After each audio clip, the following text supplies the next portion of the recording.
Bonjour, cette semaine chez House of Brew, mon invité, Monseigneur Martin Veillette. Monsieur Veillette, comment allez-vous? Ça va bien ce matin. Ce matin, oui, effectivement, on est à peu près 10h15 ce matin.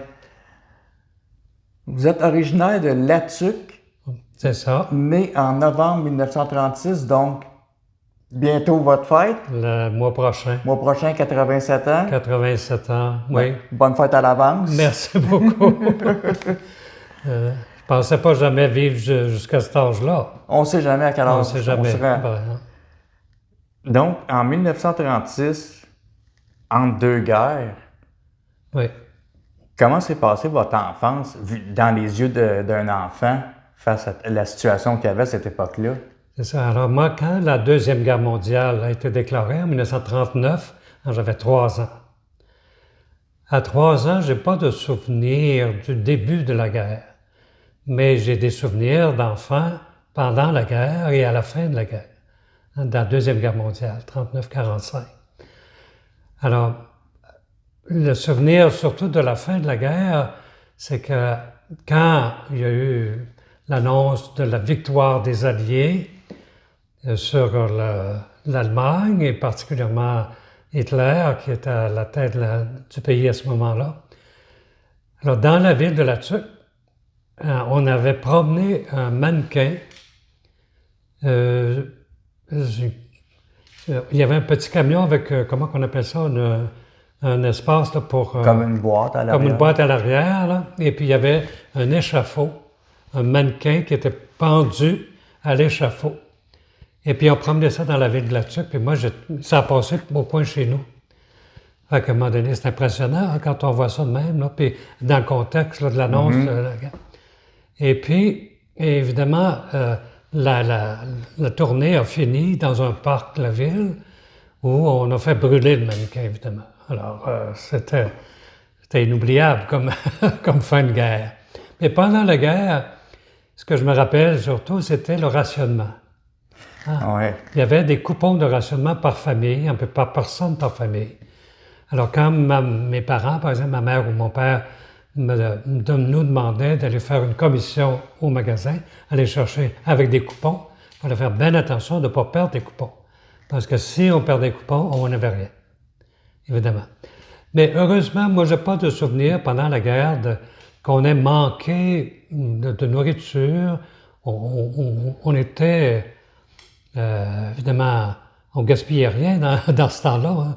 Et même on fabriquait, je me rappelle, du beurre, on barattait, on avait une baratte pour baratter le beurre, je me rappelle de ça. Puis, enfin, c'était mais c'était... Enfant, on s'adapte à toutes sortes d'affaires. Et puis, alors, c'était les souvenirs de la Deuxième Guerre mondiale, mais comme il n'y avait personne qui avait été enrôlé dans l'armée, nous, dans la famille chez nous. OK. Alors, la guerre, c'était quelque chose qui se passait loin. Hein? On avait des nouvelles, mais on n'était pas immédiatement touché par soit quelqu'un de la famille qui était sur le front ou parti à la guerre. Alors, ça nous touchait, mais moins que d'autres, hein, pour qui il y avait des gens de leur famille qui étaient partis, soit un frère qui était d'âge d'être conscrit. Mais on entendait des récits de gens qui avaient été conscrits, mais qui s'étaient enfuis, cachés, parce que là-dessus, évidemment, c'était entouré de forêt. Donc, c'était enfui dans le bois, puis des histoires... Cachés dans des greniers. Cachés dans des greniers. Mais on a eu des histoires comme ça. Alors, c'est des souvenirs, évidemment, qui sont restés. Donc, au début de la guerre, en 1949, donc en 1939, je veux dire, j'avais 3 ans. Mais quand elle est finie en 1945, alors j'avais déjà presque 10 ans. Hein? Mm-hmm. 36, 45, alors 9 ans. Alors pour ça, j'ai des souvenirs de la fin de la guerre.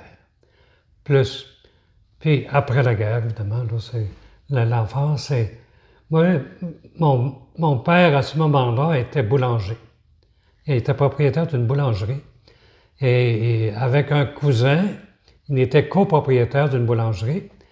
Et mon père a dû, avec le temps, il s'est aperçu que la farine, hein, la poussière de farine, était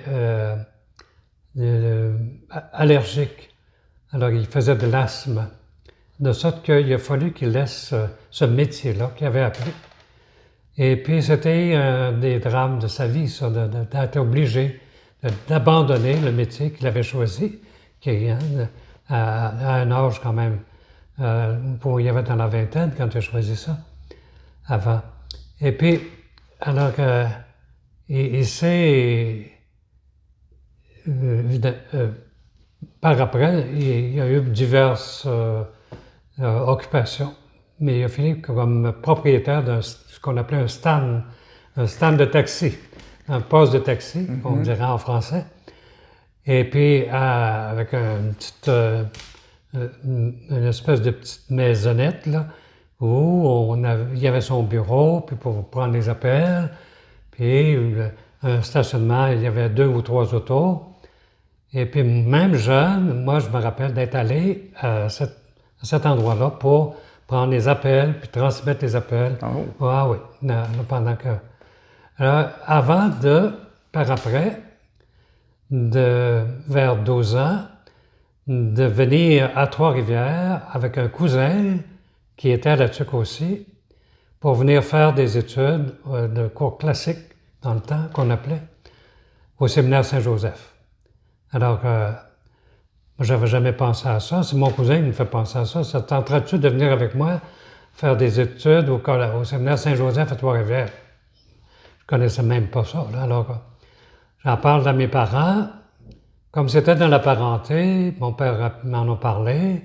J'ai une de mes sœurs, la sœur aînée, qui, elle, avait fait ses études au couvent avec les sœurs à la TUC, mais qui voulait venir à Nicolette, à l'école une école normale, tenue par les sœurs de l'Assomption, pour devenir institutrice.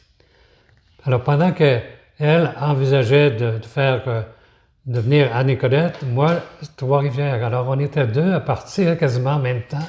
Alors, c'était quand même quelque chose. Puis la famille s'agrandissait, parce qu'on n'a pas été 11 ou 12 du coup, mais on est devenu 11 ou 12. Wow. Là, c'est quand même... Moi, je suis le 4e de la famille. Alors, les 2 aînés, c'est 2 filles. Après ça, c'est 2 garçons. Moi, je suis le 2e des garçons, le 4e de la famille. Après moi, c'est une fille. Puis après la fille, c'est tous des garçons. Alors, 8 garçons, 3 filles pour la famille au total. Alors, mais avec le temps, évidemment, les aînés ont pris leur envol, si on peut dire. Et puis, mais on n'a jamais été 12 ou 11 ou 12. Il y a un seul jumeau d'un de mes frères plus jeunes qui est décédé à l'âge de 3 mois. Ça, je me rappelle de ça aussi. Et à ce moment-là, le petit cercueil était installé dans le salon de la maison familiale, avec un crêpe à la porte annonçant qu'il y avait un deuil là, un décès. Puis je me rappelle très bien d'un petit enfant de 3 mois dans le petit cercueil blanc. Puis ça, je me rappelle, je regardais, puis je me demandais, bon, puis il ne bougeait pas. Hein, c'est quelque chose. Puis je me rappelle quand on est allé au cimetière pour l'inhumation, ça, c'est des souvenirs qui sont restés. Mais alors, il y a inclus dans les membres de la famille, il y a comme frère, jumeau, qui est décédé. Et les autres, on est encore tous là. Wow. Ça, alors, c'est quand même quelque chose. L'aînée de la famille, qui est une fille, là, qui a été institutrice toute sa vie, pendant des années. Alors, elle a maintenant 91 ans. Alors, et puis moi, la deuxième fille, vient d'avoir 90. Et moi, ben, comme on a mentionné tout à l'heure, j'aurai 87 ans accomplis le mois prochain. Présentement, 86 et des poussières. Et presque. Mais quelques poussières encore à vivre avant d'atteindre 87 ans. Mais mon père est décédé à 92 ans. Et dans la famille de mon père, il y a eu des frères et sœurs, puis ses parents sont décédés dans les 80 ans, même une tante religieuse dominicaine à Québec qui était presque centenaire quand elle est décédée. Alors, il y a un peu de longévité à quelque part peut-être que j'ai, en termes d'hérédité, j'ai hérédité d'une certaine longévité du côté de mon père. Mais ma mère est décédée un peu plus jeune, elle, à 77, 78 ans. Alors, c'est un peu... Mais alors, l'enfance s'est passée comme tous les enfants dans le temps, là. Alors, il y avait toutes sortes de mouvements de jeunes, hein. Et alors, les louveteaux, les scouts, les 4H qu'on appelait, là, ceux qui s'intéressaient déjà, hein, des mouvements qui s'intéressaient à la nature, l'étude, évidemment, les servants de messe, ça c'est courant aussi. Même les mouvements comme la JEC, la jeunesse étudiante catholique, au séminaire par exemple. Alors j'ai fait partie de plusieurs mouvements de jeunes, puis bon, appris à me préoccuper aussi des autres. Et puis, déjà dans la famille, il fallait s'en occuper. Hein, quand on n'est pas tout seul, il faut s'apercevoir qu'il faut faire attention aux autres aussi. Hein. Oui. Alors, bon, de sorte que tout ça m'a formé, modelé, si on peut dire, à rendre service, hein, comme on disait chez les scouts, à faire une bonne action chaque jour, une BA, comme on disait.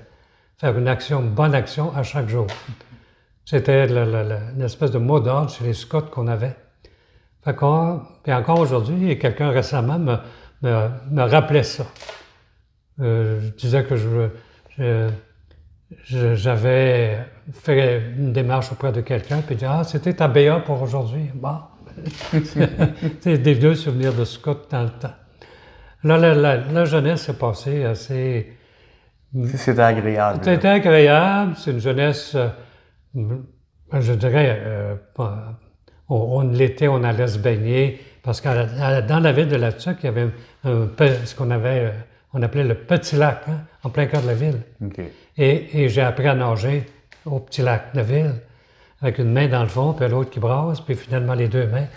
Alors, puis on allait se baigner aussi dans une rivière, la rivière Bostonnais, qui était un peu plus loin. On allait à pied, on partait de chez nous. On marchait peut-être 3/4 d'heure pour aller se baigner à la plage Villeneuve, dans le temps, dans la rivière Bostonnais. Et là, c'est une rivière qui coulait. Il fallait faire attention parce qu'il y avait du courant. Il ne faut pas partir. Pas partir avec.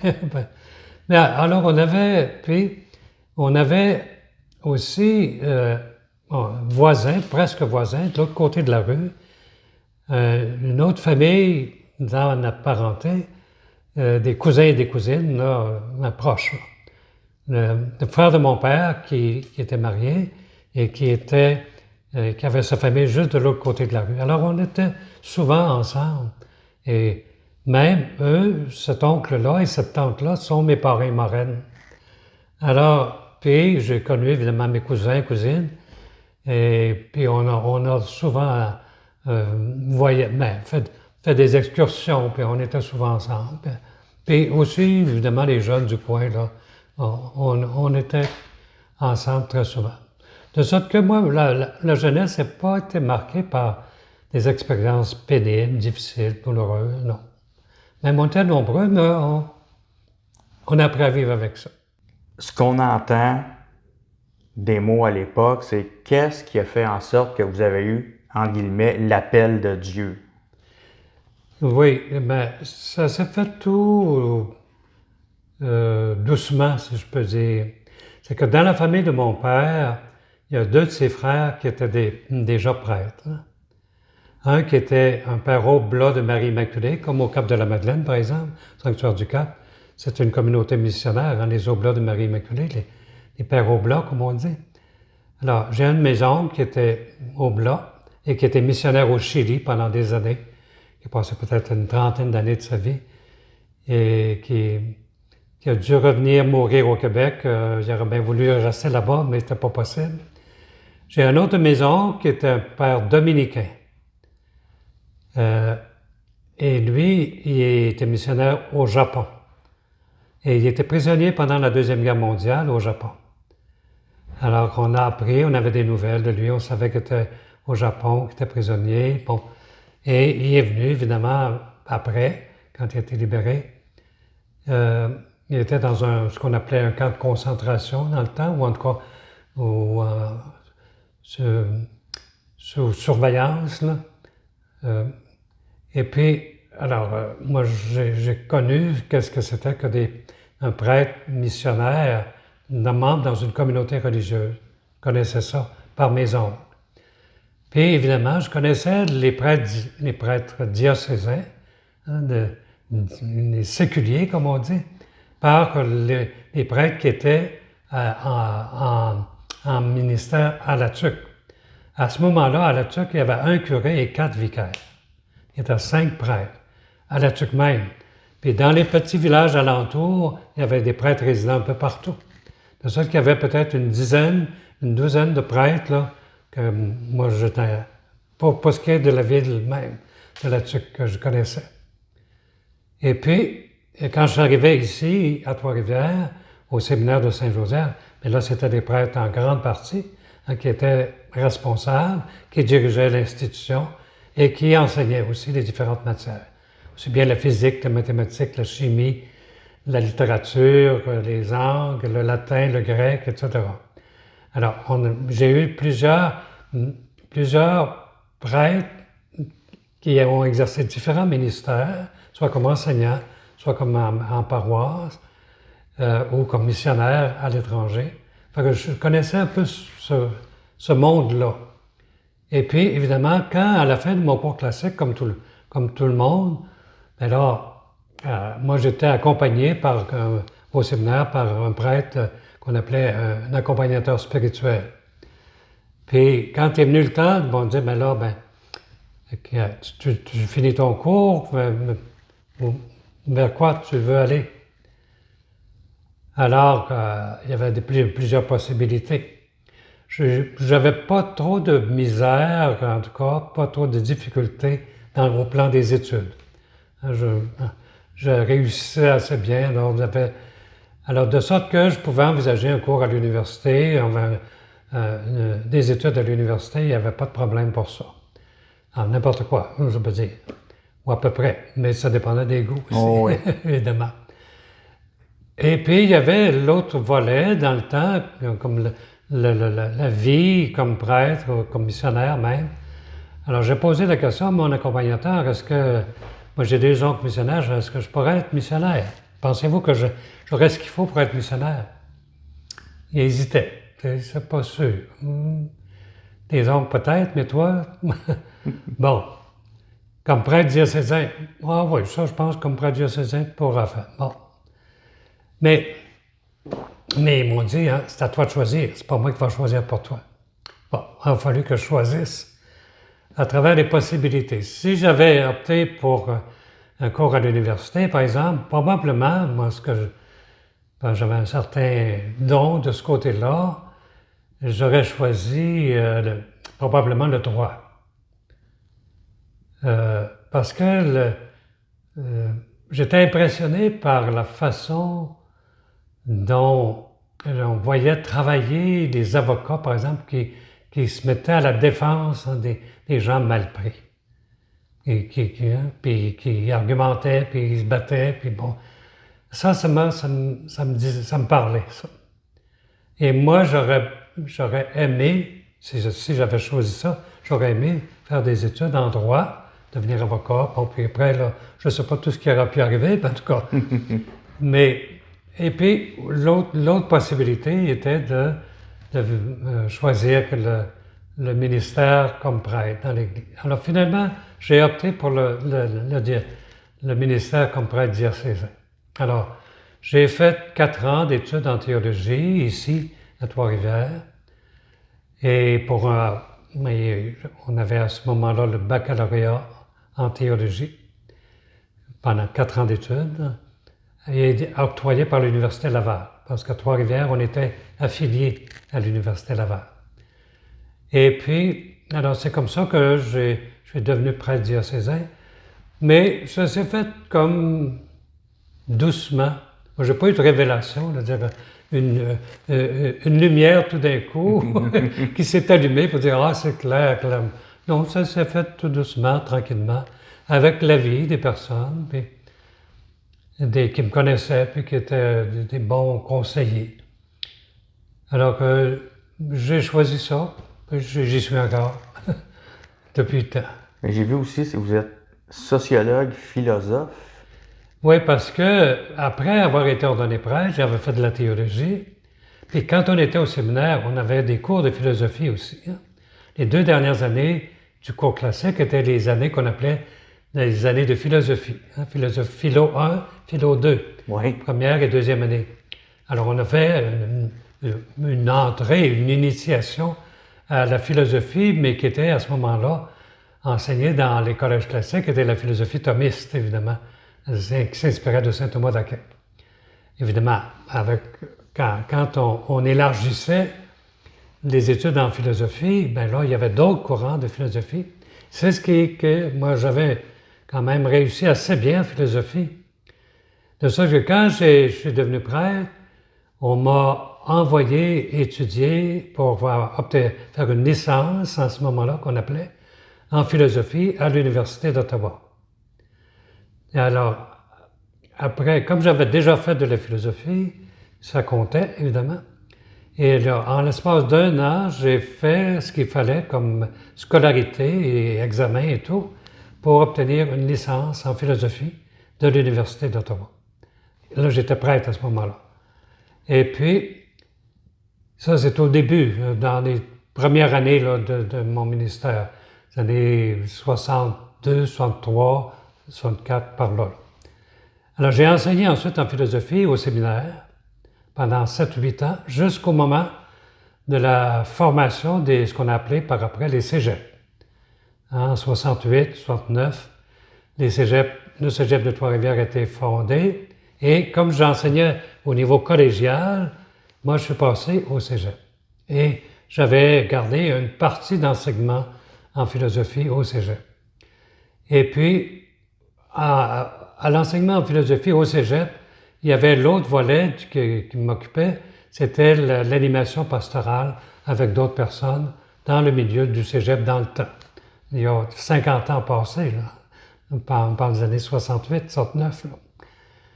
Alors, et pendant 3 ans, donc j'étais au cégep, et à un moment donné, le diocèse de Trois-Rivières ouvre un poste pour faire des études en sociologie. Alors, j'en parle avec mes confrères, puis les gens qui me connaissaient au cégep. Il y a un poste ouvert, pensez-vous que j'aurais un intérêt, j'avais de l'intérêt pour ça. Ils ont dit, oui, tu peux y aller. Alors, j'ai fait à ce moment-là, au début des années 70, cours en sociologie à l'Université Laval pendant 3 ans. Alors, les 2 premières années pour le bac en sociologie. Et la 3e année, j'ai fait l'année de scolarité pour la maîtrise. Mais la scolarité, pour obtenir la maîtrise, il fallait, en plus de la scolarité, il fallait faire un travail, une recherche, une étude un peu plus poussée. Je me dis, mais quand je serai de retour chez nous, je vais faire ça. Je ne l'ai jamais fait, hein?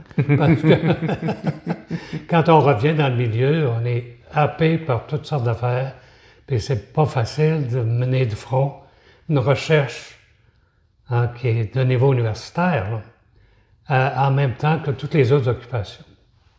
Alors finalement, je suis resté au niveau de la maîtrise, mais maîtrise, scolarité faite, accomplie.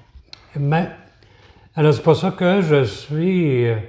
Quand on fait état des études que j'ai faites, donc j'ai un BA, un baccalauréat SAA pour les études classiques, un baccalauréat en théologie pour l'étude en théologie, une licence en philosophie pour les études en philosophie et un baccalauréat complété et une maîtrise à moitié faite en sociologie. Alors, c'est des études que j'ai faites qui m'ont formé, si on peut dire, et puis qui m'ont été très précieuses pour tout le reste de la vie après. Encore maintenant. On va faire juste un petit saut par en arrière. Vous avez étudié au séminaire, mais le 12 juin 1960, ça a été c'est un grand jour pour vous, là. Oui. Vous avez été ordonné prêtre. Absolument. Comment ça se passe, cette journée-là? C'est quoi le déroulement? Alors, c'est à la fin des études en théologie, de la formation des futurs prêtres au grand séminaire. On appelait ça comme ça, le grand séminaire. J'ai fait mes 4 ans de formation pour devenir prêtre ici à Trois-Rivières, au grand séminaire de Trois-Rivières. Et à la fin, alors pendant ces 4 années, il y a des étapes qu'on franchit graduellement. Et la dernière étape, c'est celle de l'ordination comme prêtre dans l'Église. Alors, cette dernière étape-là a été vécue pour moi à La Tuque. J'ai été ordonné prêtre dans mon église paroissiale, à l'église Saint-Zéphirin de La Tuque, par l'évêque du temps, qui était Monseigneur Georges-Léon Pelletier, qui était venu à La Tuque pour présider l'ordination. Alors ça, évidemment, c'est une journée qu'on prépare longtemps d'avance. Alors, c'est en 1960, ça. Alors, ça veut dire que le Concile Vatican II n'était pas commencé encore. Il était annoncé, on le préparait, mais il n'était pas fait encore. De sorte que moi, j'ai appris à dire la messe en latin, selon le vieux rituel avant, là, dos au peuple, et puis face au grand rétable des églises, puis en latin, puis avec tout ce que ça comportait comme rituel. Et le Concile Vatican II est arrivé en 63. Ça faisait à peine quelques années, comme moi j'étais ordonné prêtre, que là, avec le Concile, le premier document officiel du Concile concernait la liturgie. Et avec des modifications importantes au plan du langage, par exemple. Autant l'évêque du temps, Monseigneur Pelletier, quand il est parti pour aller au Concile, il est allé au Concile, lui était convaincu que le latin, là, ça ne bougerait pas, ça continuerait. Il revient 3 ans plus tard. Le latin, maintenant, n'est plus la langue qu'on va utiliser dans la liturgie exclusivement. Mais le français, c'est un changement. Il a fallu apprendre. De sorte que, depuis ce temps-là, on peut dire, dès le début des années 60, avec évidemment ce qui se passait dans la société aussi, il faut évoquer tout le brassage. Le 12 juin 60, c'était tout près d'une nouvelle élection au plan du gouvernement québécois, avec l'élection de Jean Lesage, des libéraux. Alors, ça faisait partie du décor, ça aussi. Puis là, comme étudiant, comme jeune, on était intéressés par toutes ces questions-là, puis moi aussi. Les bleus, les rouges, à alors, c'est ça, tout s'est mis à bouger, là, avec ce qu'on a appelé la Révolution tranquille au plan de la société. Puis, au plan de l'Église, tout ce que le Concile amenait comme nouveauté aussi. Alors, depuis ce temps-là, j'ai toujours vécu dans le changement. Alors, c'est pour ça que cette journée-là, évidemment, j'ai des photos, je les ai rebrassées récemment, là, mais ça évoque tout un autre monde, évidemment. Mais ça s'est vécu comme moi, j'avais 23 ans quand j'étais ordonné prêtre, en 1960, né en 1936. Là, j'ai eu 24 ans dans l'année 60. Au mois de novembre. Mais il a fallu que j'aie, comme on disait dans ce temps-là, une dispense pour être ordonné prêtre avant 24 ans. Parce que l'âge minimal, c'était 24 ans. Moi, je n'avais pas encore 24 ans. Alors, j'ai été dispensé, puis j'ai été ordonné prêtre à 23 ans et quelques. Puis, ça dure depuis ce temps-là. Maintenant, ça va faire au-delà de 60 ans de ça. Wow! Vous avez été, je dirais pas que vous avez voyagé partout dans le monde, mais vous avez fait plusieurs endroits, Guatemala. Oui, j'ai fait beaucoup de voyages, parce que, évidemment, par après, comme prêtre, j'ai visité le Canada aussi, parce qu'on avait de la parenté dans l'Ouest canadien, à Edmonton, entre autres. Il y a une sœur de mon père qui était religieuse de l'Assomption, qui était à Edmonton, qui était dans un couvent, une école. On est allé la voir. À un moment donné, on a passé avec mon père en auto, avec un autre confrère. 2 autos. On a fait un voyage dans l'Ouest canadien dans les années 60, ça, là. Oh. Puis on avait fait ça en camping. Alors, on arrêtait dans les campings locaux ou provinciaux. Puis on s'installait, on avait des tentes, on avait tout ce qu'il fallait. Et puis, on était 5 adultes, fait que, puis tout ce qu'on... On était équipés pour les repas, pour se faire des repas, pour tenter, tout ça.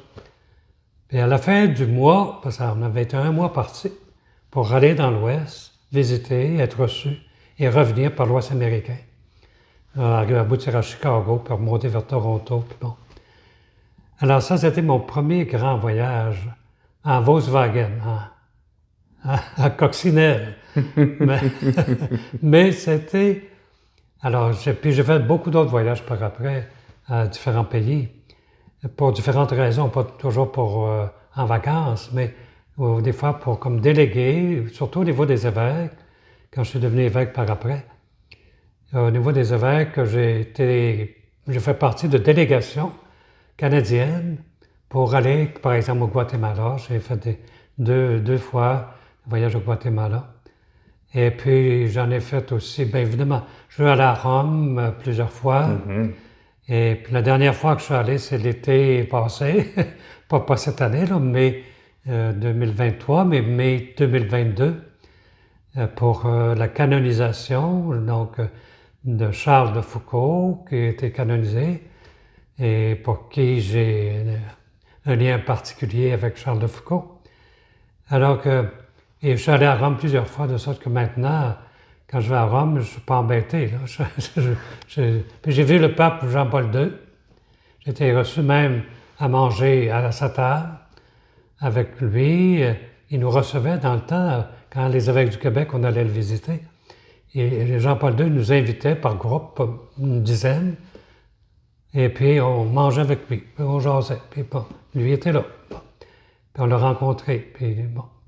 Alors, j'ai fait rencontrer bien des gens. J'ai participé même à une grande assemblée internationale en 1990 comme représentant des évêques du Canada à Rome. Une assemblée comme celle qui se tient actuellement. Là, on est au début d'octobre 2023. Il y a ce qu'on appelle à Rome actuellement un synode hein, des évêques et même élargi. Qui a lieu pendant tout le mois d'octobre. Moi, j'ai vécu ça en 1990, il y a déjà une trentaine d'années.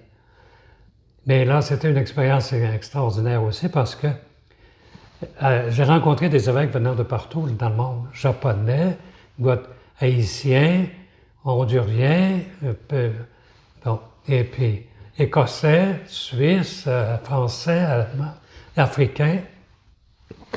Alors, il y a une ouverture, on pourrait dire, que j'ai faite, que j'ai vécue dans ces rencontres internationales-là. En plus quelques journées mondiales de la jeunesse qui ont lieu encore, auxquelles j'ai participé comme évêque aussi. Puis là, on rencontre beaucoup de gens. Alors, c'est ça, j'ai voyagé passablement. Paraîtrait-il que votre nom a circulé au Vatican pour être dans une liste de futurs papes? Est-ce que je me trompe avec cette question-là? Ah, ça, je ne suis pas au courant de ça. Non, parce que j'ai lu ça quelque part, comme quoi votre nom circulait au Vatican pour être cardinal ou dans une liste pour... C'est pas à ma connaissance, en tout cas.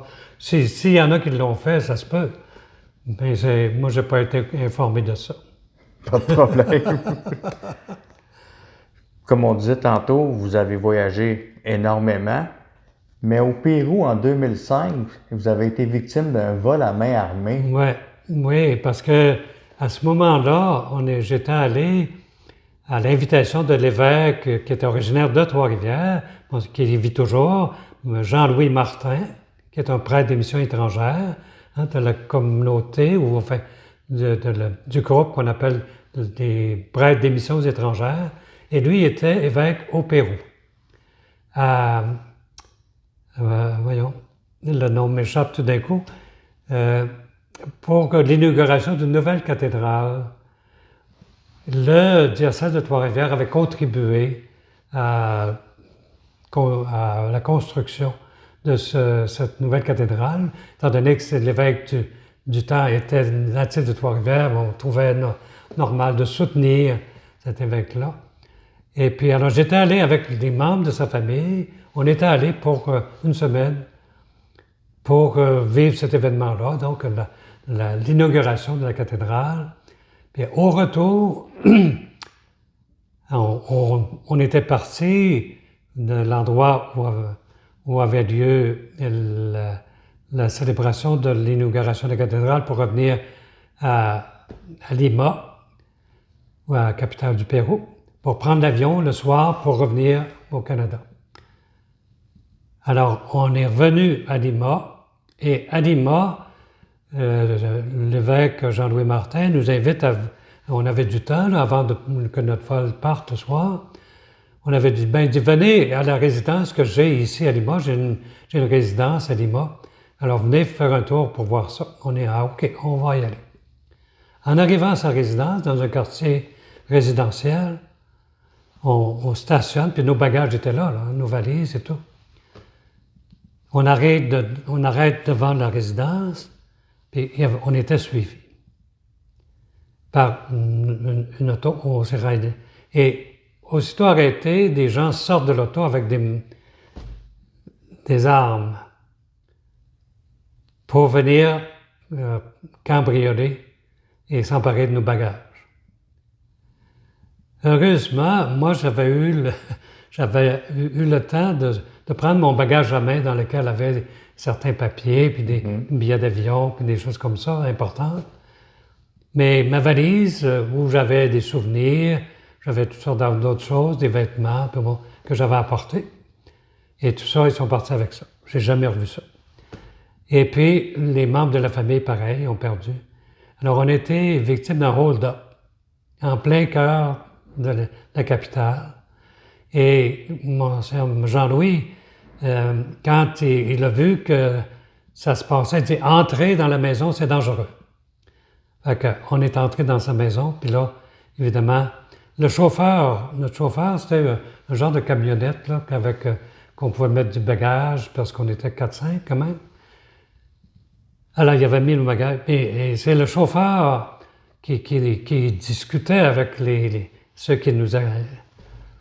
On n'a jamais su exactement les liens qu'il aurait pu avoir entre le chauffeur et ces gens-là. On soupçonne que peut-être qu'on était déjà suivis, même depuis notre départ de l'endroit où on était le matin. Fait que c'est resté, et justement, dernièrement, une de celles des personnes avec qui j'ai voyagé à Lima est décédée. C'était la sœur de Monseigneur Jean-Louis Martin, et qui est décédée récemment. Je suis allé à ses funérailles récemment, mais on évoquait des souvenirs, ce souvenir-là, de cet attentat-là. Bon. On a fait déposition à la police et tout ça, mais on n'a jamais eu de nouvelles. Pourtant, vous deviez être habillé avec vos vêtements d'église, je ne sais pas c'est quoi le terme, vous deviez avoir un collet romain, quelque chose comme ça, ou vous étiez juste... Non, parce que là, on se préparait à prendre l'avion, puis à voyager. Donc plus en civil. En civil, oui, comme ça. OK. Mais les gens étaient sûrement, en tout cas, informés, ou en tout cas pas, parce que on a eu cette impression-là d'avoir été suivis, peut-être même dès notre départ du lieu, là, que le nom ne me revient pas, là, mais où on était le matin, où on était allé, et Pucallpa, au Pérou. Alors, on est parti de Pucallpa pour venir à Lima, puis... Alors, ça fait partie des aventures. Les aventures de Monseigneur Veillette. Ben oui, j'en ai eu quelques-unes. OK.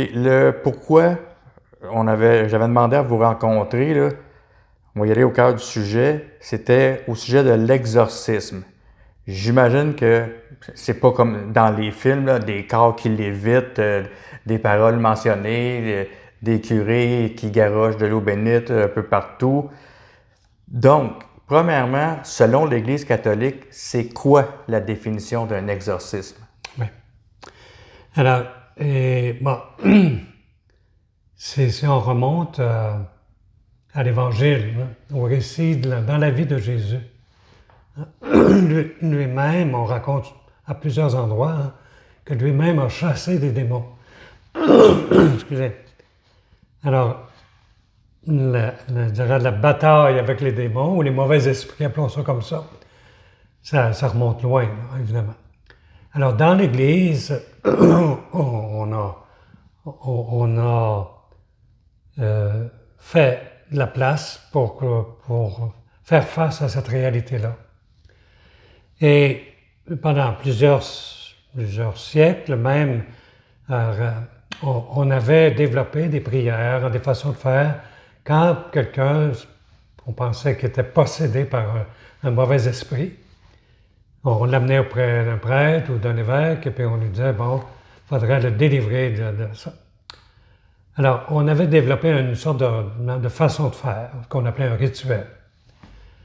Et ce rituel-là est resté en force assez longtemps. Et ce n'est que plutôt récemment, mais quand je dis récemment, ça fait déjà quelques années que on a... OK. Il y a un livre officiel pour ça. Ah oui, Là. alors le rituel de l'exorcisme, c'est officiel. C'est ce livre-là. De l'Église catholique. De l'Église catholique actuellement. Alors, c'est le nouveau rituel qui a été revu, mis à jour, ajusté. Et puis, je vais mettre mes lunettes pour être sûr de la date, moi aussi. Parce que, alors, ça a été publié en 2005. Alors, c'est assez récent. Et en 2000, quand ce nouveau rituel est paru, donc après des années de revision, puis ici au Québec, il y a eu ce qu'on a appelé des rencontres pour donner de la formation sur le nouveau rituel. Et en 2005, moi j'étais déjà évêque. Là, Oui. Alors j'avais participé à ces rencontres de formation sur le nouveau rituel de l'exorcisme. Et c'est... donc, qu'est-ce que c'est que l'exorcisme? Ce sont des prières pour libérer les personnes aux prises avec des esprits mauvais. Alors, dans les prières, il peut y avoir des prières vocales. Il y a par exemple le Notre Père. Le Notre Père qui délivre-nous du mal. Ne nous laisse pas entrer en tentation, mais délivre-nous du mal. C'est déjà une prière pour être délivré du mal.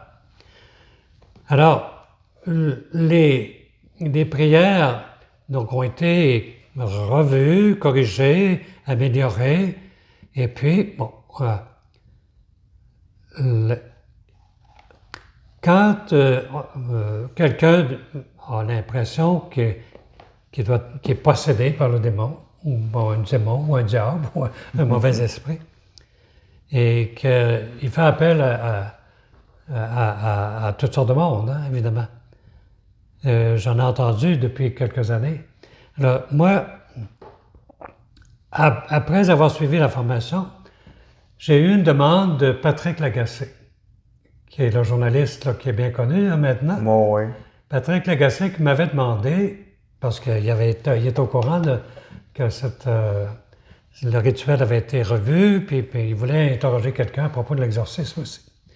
Alors, il m'avait demandé une interview, comme on fait là actuellement. Mm-hmm. Ce qu'on avait fait, on avait enregistré dans la cathédrale avec Patrick Lagacé. Puis à ce moment-là, moi, j'ai expliqué, puis Et puis, c'était diffusé. Et c'est resté, comme de raison, sur la toile. De sorte que, maintenant, et depuis ce temps-là, quelqu'un qui est pris avec le problème va par informatique, tape exorcisme sur Google, par exemple, le moteur de recherche. Exorcisme, puis là, il y a toute une série, évidemment, d'articles, de références. Et parmi les références, il y a l'interview que j'ai donnée. De sorte que depuis un bon nombre d'années maintenant, j'ai reçu des appels, soit par téléphone ou des demandes, soit par téléphone, soit par courriel, des fois par écrit aussi, de personnes ou prises aux prises avec le problème lui-même, ou des personnes qui vivent avec des personnes aux prises avec le problème. Ça peut arriver que ce soit le parent, le père, la mère, un ami, un voisin, tout ça. Et puis, alors, ils tapent, ils voient mon nom, puis là, apparemment, d'après la façon dont les choses sont dites dans l'article, il paraît que, bon, à Trois-Rivières, il y a quelqu'un qui s'en occupe, et puis bon. Alors, de sorte que, depuis ce temps-là, et particulièrement au cours des dernières années, à chaque mois pratiquement, je reçois 3 ou 4 demandes d'aide, un peu partout au Québec. Ça peut venir de la région d'ici, ça peut venir de Québec, de Montréal, de Saint-Hyacinthe, de Longueuil, de l'Abitibi, de la Gaspésie, du Saguenay. Avec l'informatique, Oh, ouais. une personne n'importe où peut. Alors, puis il trouve le moyen d'avoir mes coordonnées parce que je ne sais pas si dans l'article, mais en disant que je suis à Trois-Rivières, bien là, déjà ça précise un peu, puis on peut finir par trouver. Comme j'ai fait. Ben oui, c'est ça. Alors, et depuis ce temps-là, donc j'ai des demandes d'aide. Et donc, je suis à l'écoute des gens qui font des demandes d'aide. Mais souvent, après avoir écouté, puis il y a des histoires inimaginables qui sont vécues, qui ont été vécues, puis qui sont vécues par des gens de tout âge. Ça peut être des fois des jeunes, soit des adolescents, des jeunes adultes, des jeunes à la vingtaine, à la trentaine, quarantaine, 50, 60, 70. J'en ai eu de tous les âges, de tous les milieux aussi. Excusez.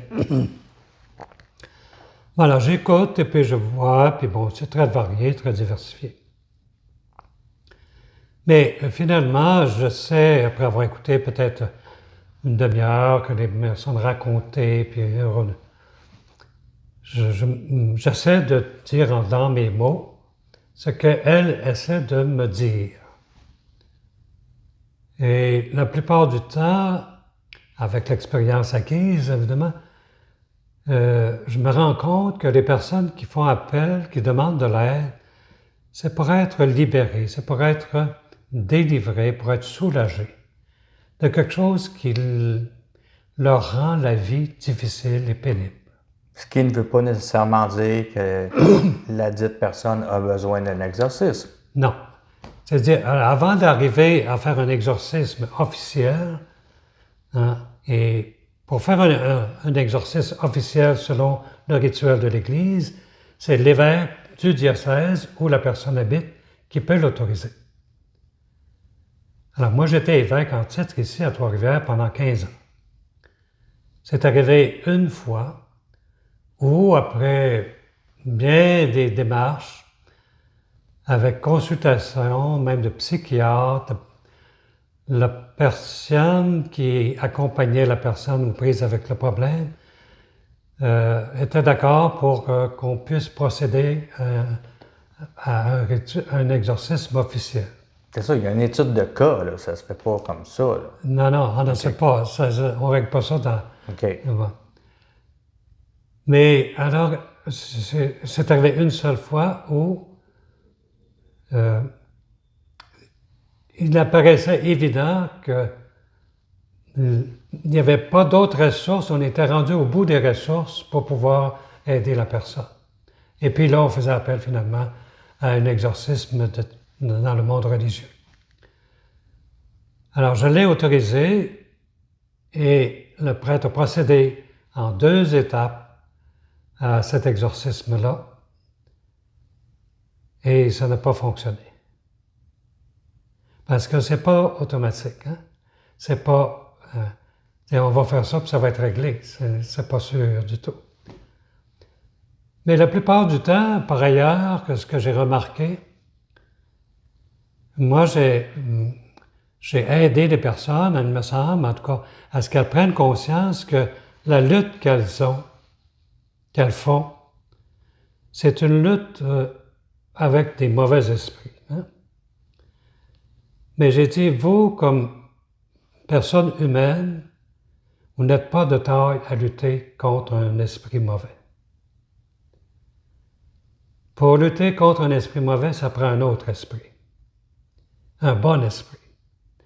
Et dans notre foi chrétienne, catholique, on vient de célébrer ça le 2 octobre dernier, la fête des saints anges gardiens.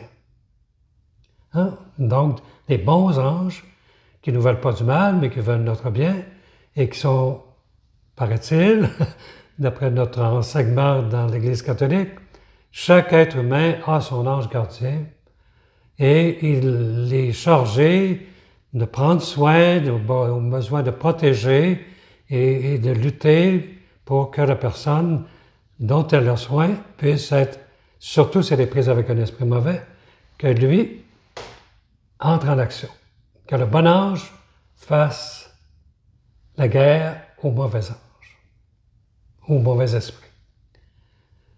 Ce que bien souvent les personnes aux prises avec l'esprit mauvais ne pensent pas. Ne pensent pas à cette réalité-là. OK. Alors moi, je leur suggère, pour commencer,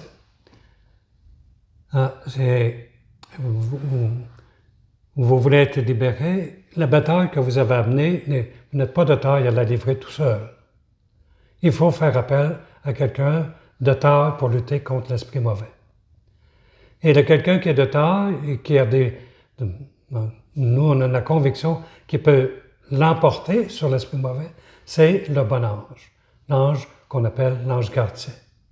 Faites appel à votre ange gardien aussitôt que vous vous sentez menacé par le mauvais ange. Et faites appel autant de fois que vous avez besoin. Et puis, petit à petit, vous allez voir que la situation va changer. J'ai fait cette suggestion-là plusieurs fois, à plusieurs personnes. Par après, j'en ai jamais réentendu parler. Ils ne m'ont pas rappelé pour dire ça ne marche pas. Ils ne m'ont pas rappelé pour dire ça marche non plus. Mais je n'ai pas eu d'écho de personnes qui, après avoir expérimenté ça, moi j'ai la conviction, la conviction que cette lutte entre les bons et les mauvais esprits, c'est à ce niveau-là que la bataille doit être menée, avec notre collaboration comme de raison. Mais nous, notre rôle, quand on est aux prises avec ça, c'est de demander, faire appel à « Protège-moi, délivre-moi, chasse loin de moi le mauvais esprit ». Une prière aussi courte que ça. Et puis vous allez voir, puis répétez-la aussi autant de fois que vous avez besoin. Probablement qu'au bout de la ligne, avant bien longtemps, vous allez voir que la situation va être différente, changer et les choses auront été modifiées. Alors, ça, c'est la suggestion que je fais là, très souvent. Comme je le dis, je suppose que ça a des bons effets parce que j'en réentends pas parler par après, la plupart du temps. En tant qu'évêque, vous en avez autorisé une? Une, oui. En tant que monseigneur, vous n'avez fait combien? J'en ai pas fait. OK. Moi, j'ai jamais fait d'exorcisme comme tel, selon le rituel de l'exorcisme. Je sais de quoi il s'agit, je sais comment aborder ça, l'expérience acquise. Mais moi-même, d'ailleurs, l'évêque peut procéder lui-même s'il veut. Mais la plupart du temps, c'est plutôt conseillé que l'évêque demande à un prêtre ou quelqu'un qui est préparé pour ça de procéder à l'exorcisme. Parce que c'est quand même, c'est lourd, hein? C'est pas simple. Hein? Procéder à un exorcisme d'après le rituel de l'officiel de l'Église catholique. Alors que, on ne peut pas demander à n'importe qui de le faire. Il faut que la personne qu'on autorise soit qu'on soit convaincu qu'elle a ce qu'il faut pour faire face à la situation. Alors ça, c'est arrivé une fois. Et la personne qui avait été autorisée, c'est celle que moi j'avais autorisée dans le diocèse à accueillir les personnes aux prises avec les esprits mauvais. Alors, je l'ai autorisée à procéder une seule fois à l'exorcisme. Les autres fois, non. Parce que la plupart du temps, ce qu'on peut appeler ici, dans un petit volume, vous voyez, qui a été édité par l'épiscopat français. Ça s'appelle « Protection, délivrance et guérison, célébration et prière ». Alors, souvent, pour aider,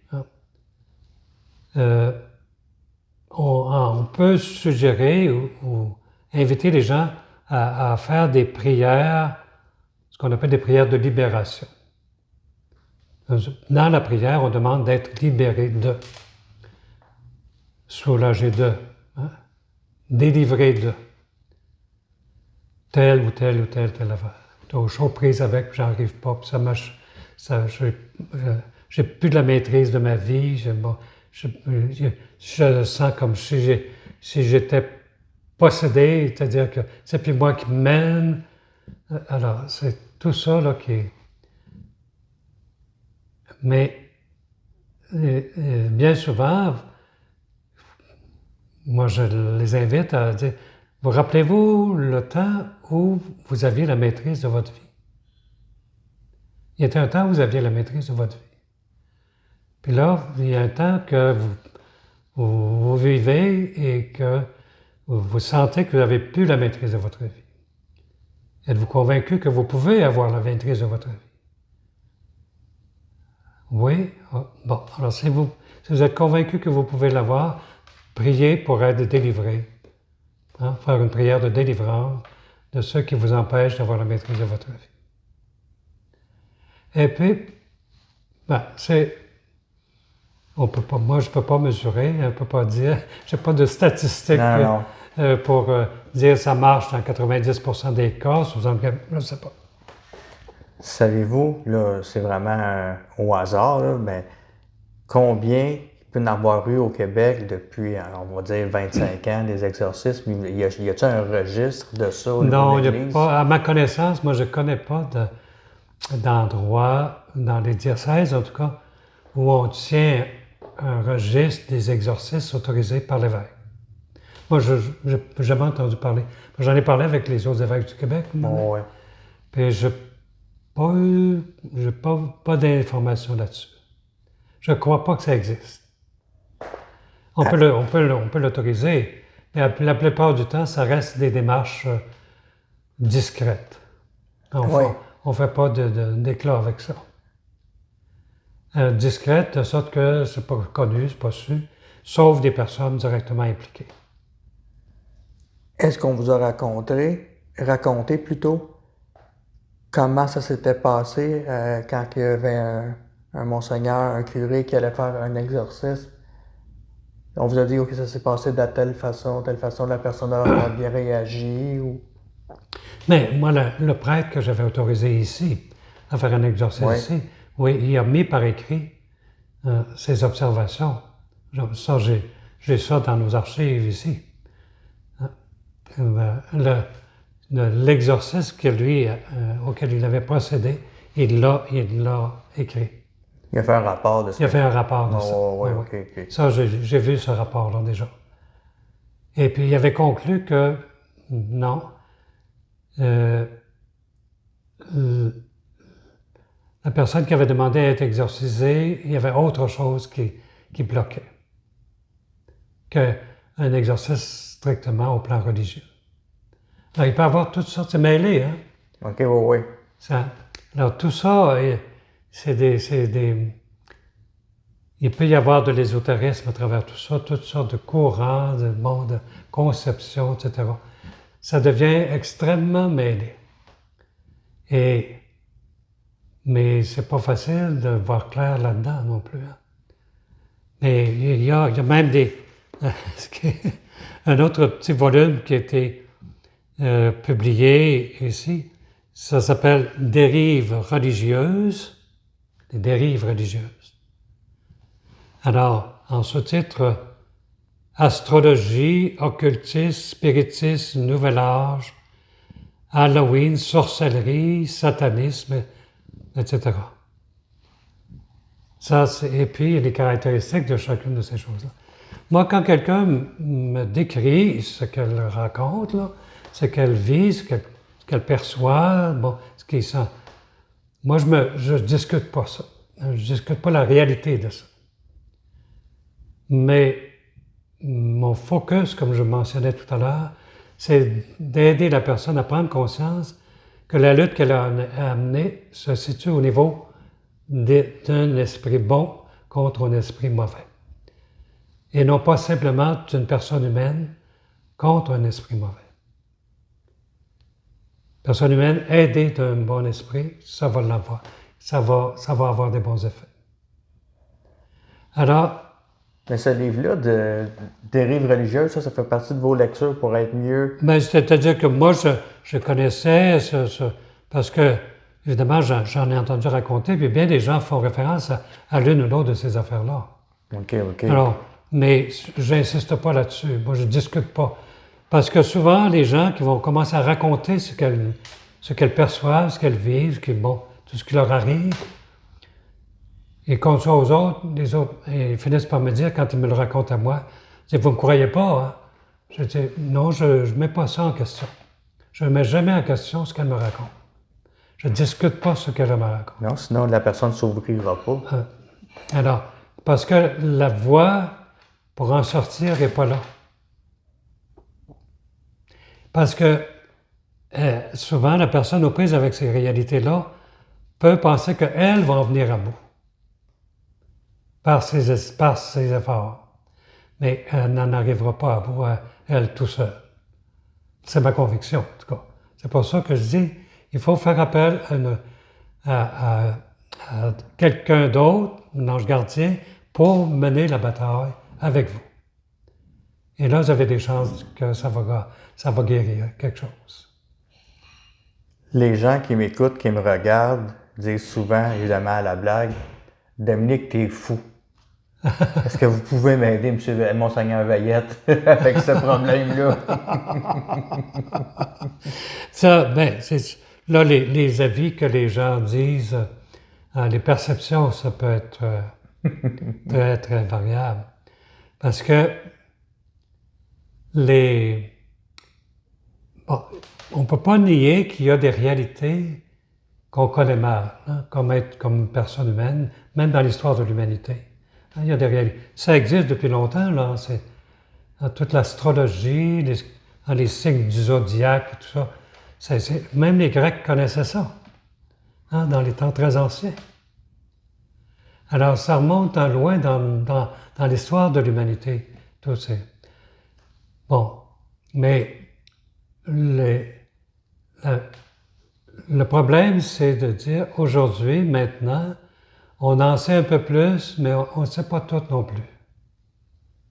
Hein, il y a des choses qui peuvent arriver, mais qu'on n'est pas capable d'expliquer. Mais l'effort à faire, c'est pas me semble, de trouver une explication à ce qui arrive.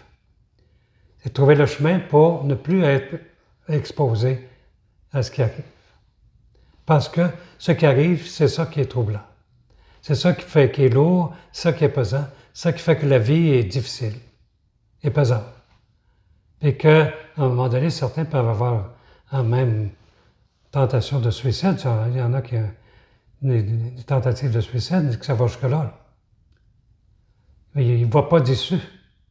Mais l'issue n'est pas du côté de maîtriser la réalité qui nous attaque. L'issue est du côté de la ressource à notre disposition pour venir à bout de celle qui nous attaque. Monseigneur Veillette, on se laisse là-dessus. Je vous remercie énormément d'avoir répondu à mes questions. Puis, si jamais vous avez besoin de moi là, pour une activité quelconque. On ne sait jamais. Mais, alors, j'ai eu une demande, à un moment donné, d'un jeune, d'ici, de la région de Trois-Rivières, qui avait eu des informations concernant des personnes aux prises avec des esprits mauvais, puis bon. Et il voulait écrire un roman. Et puis il me demandait si il y avait, si je connaissais des personnes qui ont eu recours à mon aide, si on peut dire, qui accepteraient de raconter ce qu'elles vivent pour que lui, dans le roman, puisse s'en tenir compte. Mais j'ai dit, c'est probablement que ça ne sera pas possible parce que les personnes qui vivent ces choses-là ne veulent pas raconter ça à n'importe qui. Mais non. Alors, on ne pourra pas espérer. Peut-être que vous allez rencontrer quelqu'un qui va pouvoir vous raconter, mais là, peut-être, si elle commence à vous raconter puis qu'elle soupçonne que vous ne les croyez pas, ils vont arrêter. Alors, moi, jamais, en tout cas, j'ai appris par expérience là, que je n'entre pas sur ce terrain-là.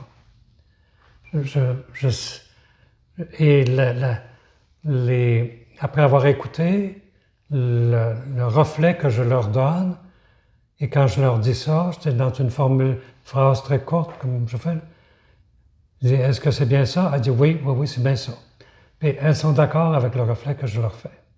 Bon, j'ai dit, si vous êtes d'accord avec ça, voici ce que je vous propose. Et puis là, Puis là, en terminant la rencontre, bien souvent, je leur dis, écoutez, moi, de loin, puis alors, bien souvent, je les réfère aux ressources de leur milieu. Soit Montréal, Longueuil, la Rive-Sud, Nicolette, beaucoup, ici, Trois-Rivières, Québec, etc., n'importe où.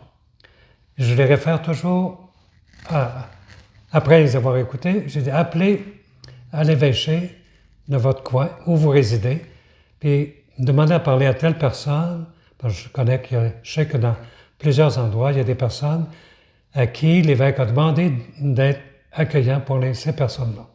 Accueillir les personnes aux prises avec ces problèmes-là et d'essayer de les aider. Puis alors, demandez-leur, racontez-leur le problème, dites-lui même que c'est moi qui vous ai suggéré de prendre contact avec eux autres. Je suis connu ailleurs, un peu partout au Québec. Là. Et puis, alors, je leur dis donc que, pour ma part, de loin, ce que je peux faire, c'est qu'à tous les jours, moi, je vais prier pour vous.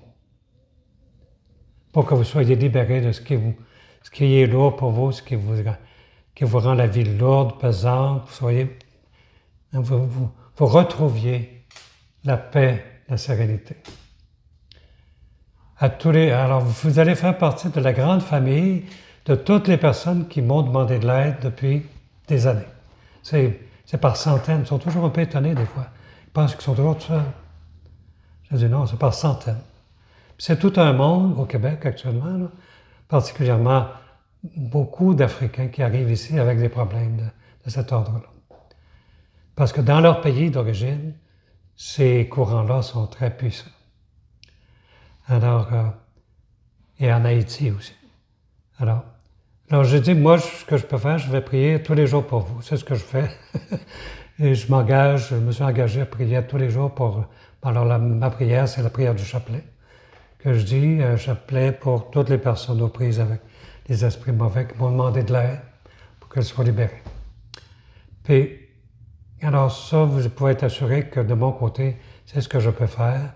Puis je vous suggère de prendre contact avec quelqu'un de votre coin, expliquer votre cas, soyez accompagné. C'est important que vous soyez accompagné par quelqu'un qui va vous écouter, qui va vous encourager, qui va vous comprendre, puis sûrement que ça va améliorer la situation. Mais là, après ça, là, moi, j'ai fait ce que je pouvais. C'est hors de vos mains. C'est hors de moi, c'est plus entre mes mains. C'est ça. Monseigneur Veillette, un énorme merci d'avoir accepté de me rencontrer. Maintenant, on en sait un peu plus, évidemment, sur l'histoire de Monseigneur Veillette, mais aussi le film L'Exorcisme, c'est peut-être bien drôle, c'est peut-être bien épeurant, Mais c'est pas comme ça que ça fonctionne dans la vraie vie. Bye bye tout le monde.